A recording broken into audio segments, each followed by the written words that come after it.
Former federal prosecutor. Now he works the defense side of the table. Great to be with you, Mark. Yeah, really good, David Katz. And it's hard to know. SCOTUS has been busy, haven't they? There seems to be an increase in pace of their decisions. I wonder if Mark, you can. Mark, they have to end. They have Yes, to sir. end by the end of June, and so this is getting near the end of this term. They don't sit in the summer, so they wrap up everything by July 4th at the latest. So yes, we're going to see a flurry of opinions more and more these coming weeks. So I want to get to some of the high-profile trials that we're looking at, the Diddy trial, et cetera. But I really, because when we speak with you, we have a chance to kind of talk about some of this stuff. But I wonder if you can speak just on the SCOTUS matters and give me a sense of how you prioritize these things. What things are coming out of SCOTUS that concern you? Well, I think that the two decisions that they issued, I think today, actually make a lot of sense. Of course, they were both unanimous. So I don't get any Katz points for predicting those two outcomes. But they're still interesting cases. You could say that one follows in the, follows sort of closely behind the affirmative action decision, which of course was very controversial, so-called ending affirmative action, that decision. Well, there's a case that I think her name is Ash. I think I have that right. And she says that she was discriminated against because she's straight. The Civil Rights Act, Mark, were landmark. They were huge. They changed so many things in this country, and in my opinion, so much for the better. But the idea of affirmative action laws and also the idea of the anti-discrimination laws was that there was a majority. The majority was white. That there was a black minority. That by Jim Crow laws, housing discrimination, and other things, their opportunities were held back greatly. And so the civil rights laws were going to address that by getting rid of Jim Crow, by saying, that everybody is basically equal and has to be treated equally, and no more segregated, separate but equal, no more trains that were a colored car and a white car, no more water fountains that were for white and black people. And then, of course, in the Civil Rights Act, it got extended to women, and that was very controversial, actually, at the time. But then women were included, so that there were these majorities, certainly a white majority, and there were, men women had to be treated better, blacks had to be treated better. Well, now you get into the situation as, is that necessary? Is that all that the Civil Rights Act was about? And so someone says, well, wait a second. How about if a minority discriminates against you and you're a majority? How about, in her case, how about if a gay person is selected and her argument is that she was discriminated against as a straight person? Well, straight people are the majority. One way of looking at straight people is that they're like the white people in the 1964 Civil Rights Act. So where does that really stand? And there was a decision by the Court of Appeals, Mark, after she went to court, that said that, you have to show from the background circumstances that this is the unusual case of a minority that's discriminating against a majority. So the Supreme Court just 9-0. But first, they took that case, which meant that they were definitely going to reverse it.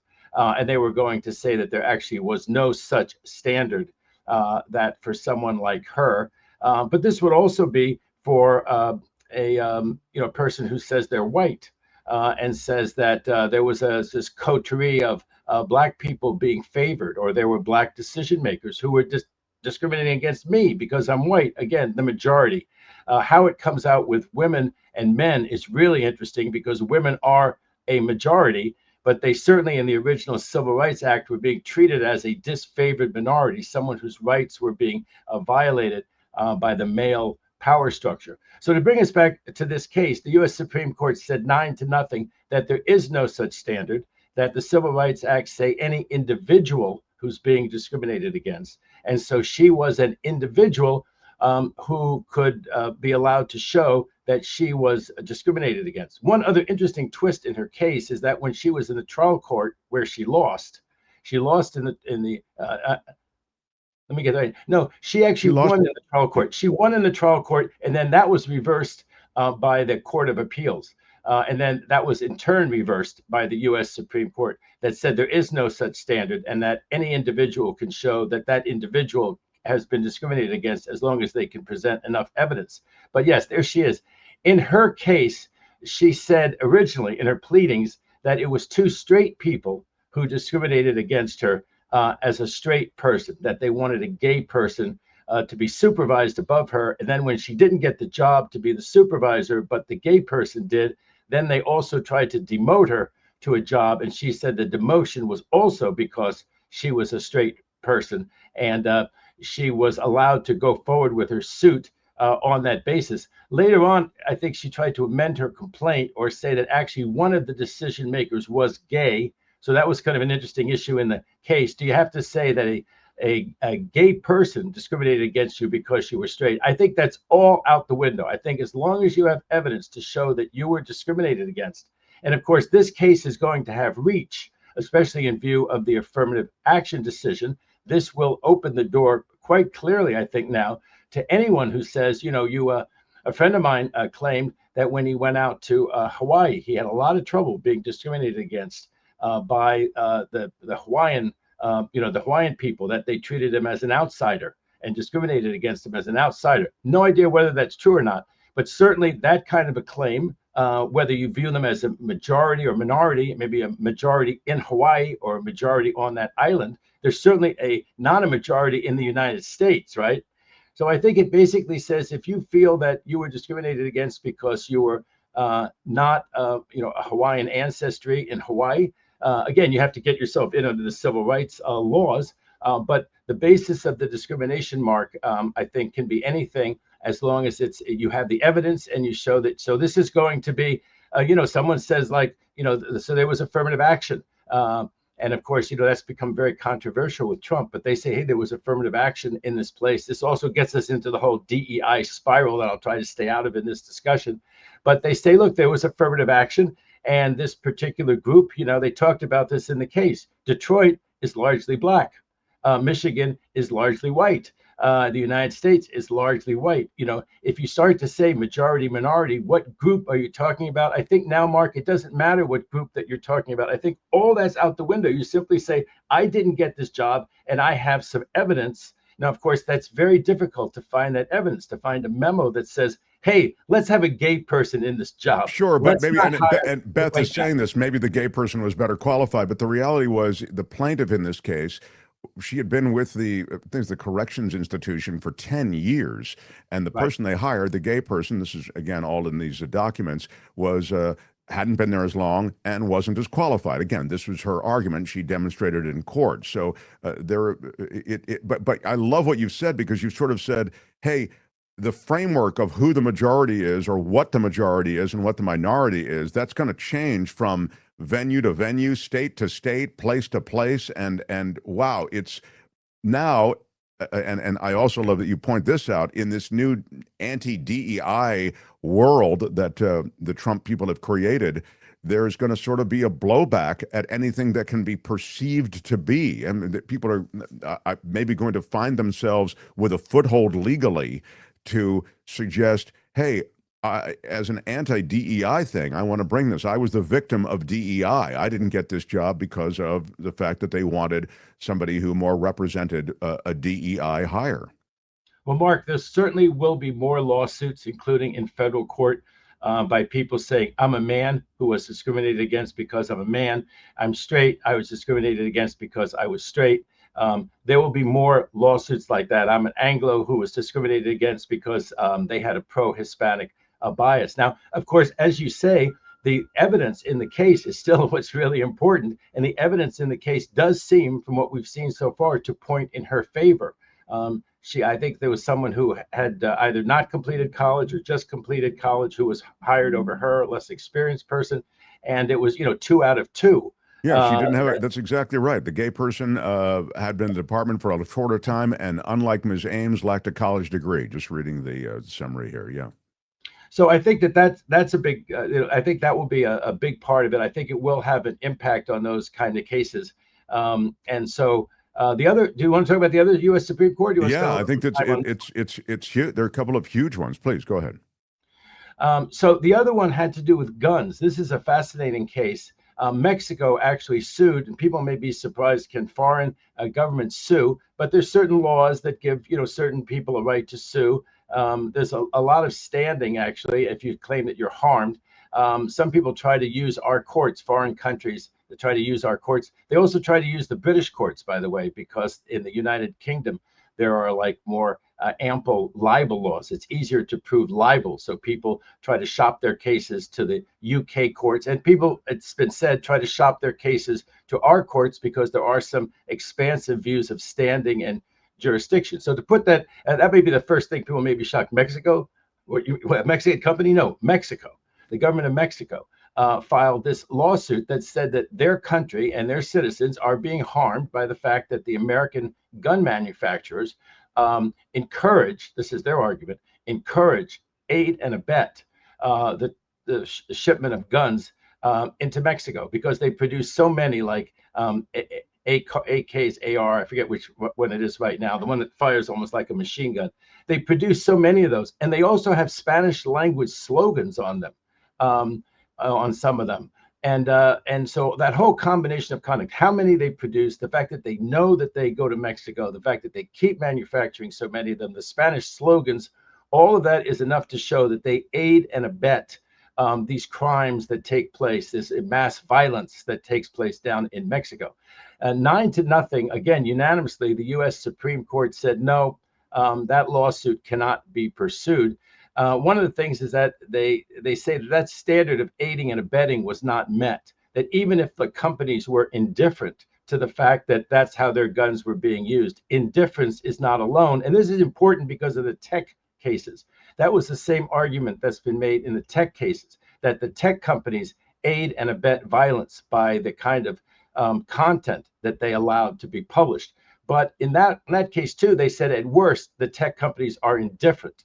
They're not aiding and abetting it. So this followed from that principle, although it seems like a very different kind of case, that principle that if you're going to show aiding and abetting, you have to show something more than indifference. And as to the Spanish language slogans or whatever on them, I haven't actually seen them, but let's say it says dispara libre, shoot freely or something like that. Why do they put dispara libre on it?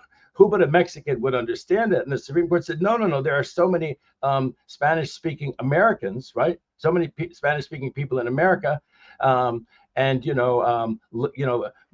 viva, something like that. It's in Spanish, but I mean, you can't really say because someone says viva or some other kind of expression. Even the one that I said, fire freely on the gun. If that's a slogan in Spanish, well, there's a lot of Spanish speakers in America, so that didn't prove the case for them. And then there was a concurring opinion in the case. That's where someone says, I agree with the outcome, but a justice says, I want to say more about the topic that's raised in this lawsuit that's gotten all the way to us. So the concurrence said, if you had more proof, that would sure help one of these cases. And if you said a specific crime, just that there's a mass crime wave in Mexico is not enough. But certain kind of shootings, let's say, that are done with an AK, be more specific. What gun are they? What are they encouraging? And if there were like a Spanish slogan, let's say it said, fire automatically, fire free, free range firing, and you tried to tie in the fact that there's a slogan on the machine gun that says fire freely, that's in Spanish, or you show something about why you're targeting it to Mexican audience. But if they had won, there would have presumably been quite a bit of damages that ultimately could have been obtained from the gun manufacturers. And everybody will remember this from the gun control debate in America, that there are all these laws passed by Congress that protect the gun manufacturers, and very, very difficult to sue the gun manufacturers. If the gun doesn't work, if it misfires, that's one thing. But if it fires just right, like loads and loads of bullets all at once, that's not a lawsuit, because that is not a design defect.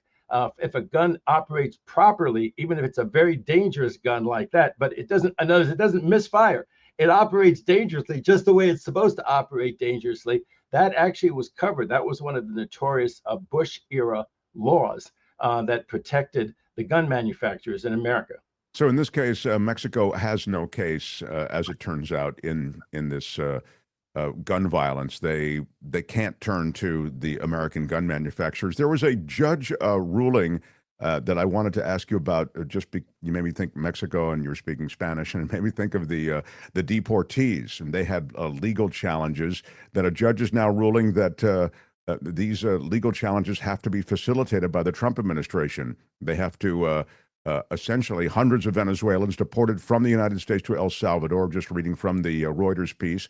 Under an 18th century wartime law, must be given the chance to challenge their detentions, and the Trump administration must facilitate the legal challenges. This is a ruling that was just handed down yesterday.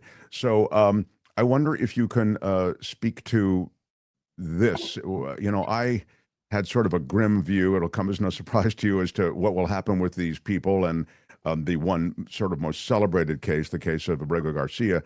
But I wonder if you can somehow figure allowing for the biases of the Trump administration, and now with this legal decision, how this is all going to shake out. Well, I think that the administration, even Trump, is going to concede some of these points. I just don't think they have so many battles. And I know it was shock and awe, and they wanted to have all these battles at once and show that they weren't giving an inch even to the courts.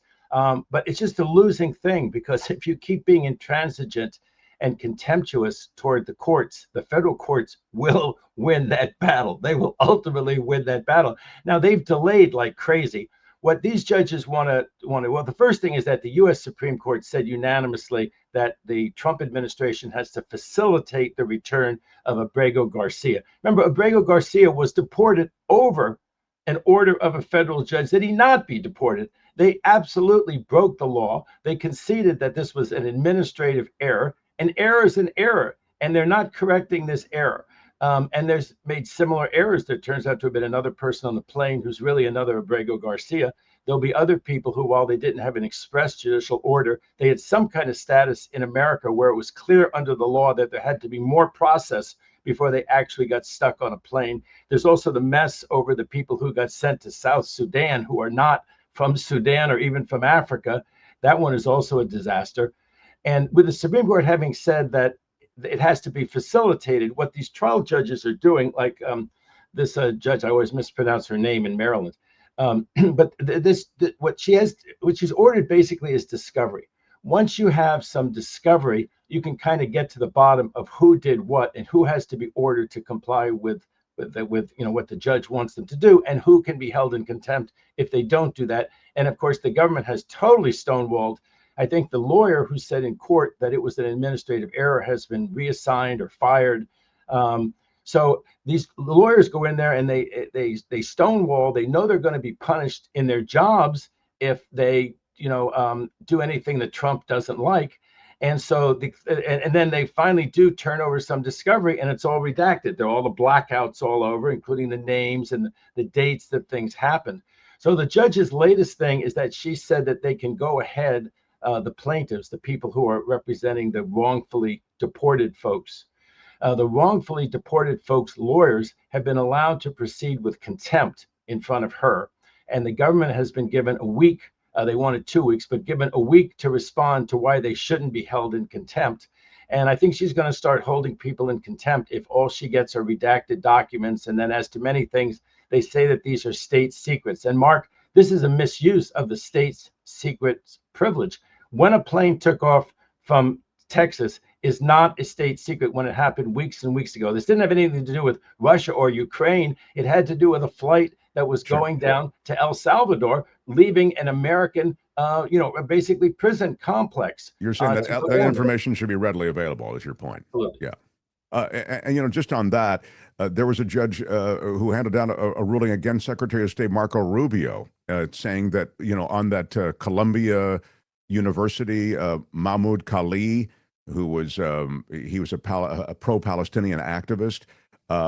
It was a weird ruling, David Katz, but this district judge in New Jersey ruled against Rubio, but also doesn't say that Khalil has to be released from this immigration detention facility in Louisiana. That's where he's been held since he was taken from New York City on March 8th. He's been down there a while. But And I guess what I'm getting at in citing that is that these decisions seem kind of mixed, in that on the one hand, they want to underscore, it would seem, these judges at various courtrooms and in various places, the rights of all individuals to due process, but at the same time, they're permitting the continued incarceration or detention of these immigrants who have been scooped up by ICE agents and taken to all of these different places, including in the case of Khalil, Louisiana. Well, I wonder if the sign outside of that Louisiana prison says, "This is America's hellhole prison, not El Salvador's," Right. because it's a very unpleasant place. I've heard accounts of horrible conditions of incarceration there. And America also, especially under Trump, now has the private prisons that make a huge profit over incarcerating people. They're back in business with the immigration detainees. I mean, one way of looking at this is that it's mass profiteering by Trump's friends in the private prison industrial complex. This private prison industrial complex is a total disgrace. And when people look at the big, beautiful bill and they see how much money in there the Republicans have earmarked for these private prison cronies of theirs, it's an absolute disgrace, these prisons. But to get back to your point, the problem is the contempt. If you're a federal judge and you're going to issue a contempt order, you got to be sure you can enforce it. Otherwise, you as the judge look like you're feckless. And so if it's you or me, Mark, we can have the ACLU and everyone in the world supporting us. If we don't do what the judge said, they're going to lock us up. Who are they going to lock up in this case? Because it's all heading toward contempt. If it were anyone but the federal government under Trump, these people would be, they say, this is a discovery dispute. This is a normal discovery dispute. It could be between, some huge merger. You can't play like this. Every lawyer in America knows you can't play like this. You get ordered to turn over some discovery. You got to turn it over or assert a privilege or do something like that. But, like their answer on the Rubio thing, their answer when it looked like the clock was really running out and people were going to be held in contempt, their answer was, "Oh, Marco Rubio is now aware of the situation."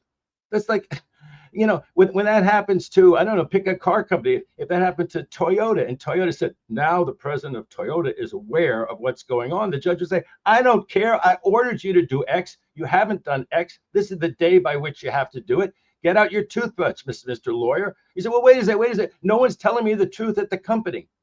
Well, what do you mean no one's telling you the truth at the company? Who did you talk to? Okay. And they would grill the lawyer in court. Who did you talk to? What did you do? And nowadays, with electronic everything's in email. But that's why they're hiding behind this state secrets privilege, not to turn it over. And I think what's going to end up happening is it's some people at DHS, it's some people with this border and customs things that just went wild. I mean, Trump tells them, go wild. You're above the law. He made it very clear that he's going to pardon people. We have this immunity decision from the U.S. Supreme Court. This is just the horrible that people worried about, that you would have these completely rogue, lawless people. And Homan himself has said, who cares what the courts say? When Trump says what he says and the head of ICE says, who cares what the courts say? Then these agents feel emboldened. And if I can mention one last thing, which was a total outrage, was the one at Congressman Nadler's office, where they handcuffed this poor staffer over there for no valid reason whatsoever. I mean, this is like out of a fascist country. It really is. An opposing congressman's staff member, and they're all masked. They don't give their names. These ICE agents grabbed her, handcuffed her. Somebody, thank goodness, videotaped it. And you hear her saying, "Please call my boyfriend. Please call my boyfriend." This is America. Somebody goes into politics and they have a political disagreement with the administration. And next thing you know, they're 25 years old. They're working in an office in New York City. And these guys come in. It's like really like a fascist country. It's like something that you would hear happened in Hungary or Turkey or in Russia. And, and handcuff them. And this is, and Congress, and let me just say one last thing. The Republicans in Congress have said nothing. I guess they figure, well, this will never happen to them because at the end of the day, Democrats don't do things like this. So when the Democrats are back in power, they won't go to Republicans' offices and hook up their staff members and take Republican staff members into handcuffs for no valid reason. I guess the Republicans think that the Democrats are just too much in respect of the law, too much into the rule of law, and we are. But it's just ridiculous to see people, to see these Republicans not standing up for a fellow member of Congress. Don't they have any respect for their office in Congress? They're the representatives of the people, and they allow these thugs in federal uniform, actually federal uniforms, but masked. They're obscured, and they don't ever say their names. I mean, their names will come out, Mark. You can't hide forever. This is not a fascist country, and their names will come out. But this thug squad with federal badges is just a total disgrace. And now they're going. This thing in New Jersey, Mark, was a disgrace at this immigration facility where they wrongly arrested first the mayor, and now they have some congresswoman under federal charges. The whole thing is just is outrageous. Well, it's designed, the case in New Jersey, just because you mentioned it, is designed to, it's a brushback pitch. It's designed to tell them that you will not protest, you will not speak up as a public official against our policy, because they were visiting an immigrant detention center, and that's what that was designed to do. And the same was the case in the Nadler case. You're absolutely straight. I talked about it as Gestapo tactics, and people were going, come on, Gestapo over. No, that's exactly why did people fear the Gestapo? Because they would bust in and they would take innocent people. They would take people who were perceived enemies of the state or just enemies of the moment. And there was no, and as you said, they've gotten a get out of jail free card literally from Donald Trump. And you know, it prompts Karen Cooper to say this in the chat: the law and courts are going to be irrelevant soon. And I hate to agree with that, David, but much of what you said, despite your optimism, which always kind of talks me off the ledge a bit, there is reason to believe, based on what you've said here in multiple conversations and even in this one, that the law is being ignored and due process is being ignored. So in a sense, what Karen is saying in the chat has already come to pass. There is an irrelevance to law and due process if the state can do what they want and suffer no real repercussions whatsoever to right that wrong. Mark, let me talk you off the ledge again. Okay. Because all of this is coming out, okay? We're talking about it right now. The New York Times is talking about it. The media is talking about it. They released the video. Everyone in America can think, okay, if you're a Republican or you're an independent out there, think about this. You're interested in politics or some social cause, whatever it is. Let's say it's on the right. Let's say you want to do something about what Trump says is this rampant anti-Semitism that I don't see. But let's say that's what you're doing. You're working for some organization that's combating anti-Semitism. You're 25 years old. You've gotten out of college. You know, you're not in martial arts or something like that. Next thing you know, a bunch of federal agents come in and handcuff you. Okay. And put you in detention and all of that, scream at you, everything else that's going on. That is so wrong. They're doing it, but we're finding out about it. This is a miracle. We'll know their names. They'll eventually we'll know every one of their names. Every one of them will be brought up on civil rights charges. They'll resign in disgrace. These private prisons, let's assume that they're pocketing a lot of money at these private prisons. This one in New Jersey was a pay-for prison. These huge incarceration corporations. Let's assume that they're doing things wrong, Mark. Let's assume that amazing thing that maybe they're doing things wrong. They're pocketing a lot of money. It'll come out. They'll be sued. They'll be required to disgorge. It won't be like, oh, this will all be forgiven and forgotten. And you can see right now, you know, you have the Trump Musk breakup and his coalition, such as it was, you know, around the cult of personality of Trump kind of extending into Musk. Now there's this big breakup. And it looks like their big, beautiful bill is going down. And let me just say one thing, Mark, if I can. It's kind of off my usual topic. But, you know, I have to laugh at people who think that Musk is somehow going to get the Tesla business back or something like that. Look at what Musk's point is in this thing, to the extent that there's a point that he keeps making in his tweets or his X's. What he keeps saying is that the bill costs too much. The bill costs too much. In other words, it should cut Medicaid even more. Where's the point where 11 million people are going to be cut off Medicaid? They're going to do it with smoke and mirrors, but the Republicans are about to cut 11 million people off of Medicaid after Trump ran around and said he wasn't going to cut anything or anyone off of Medicaid. But Musk is not saying, you know what, let's not have the big tax cut on the zillionaires so that we don't cut anyone off Medicaid. He wants the bill. He wants to cut more people off Medicaid and have the big giveaways to the huge corporations and the super rich. So Musk is not taking a stand that helps anybody that has any affinity for the environment or wants to buy a Tesla or anything like that. But just the fact that because it's so much about personalities that the two of them are screaming at each That's other, right. tweeting at each other, that is very bad for this Republican cult of personality, and it may actually tube this bill. People start coming to their That's right. senses. People Yeah, start coming to their senses.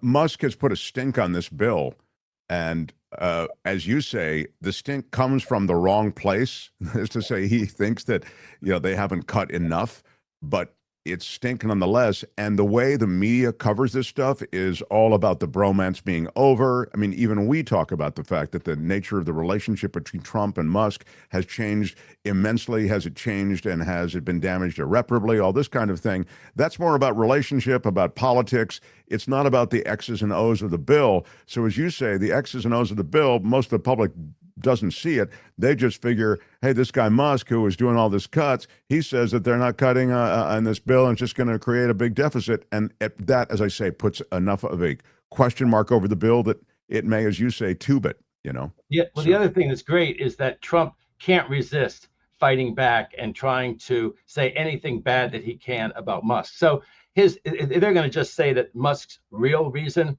was he didn't get the EV credit that he wanted.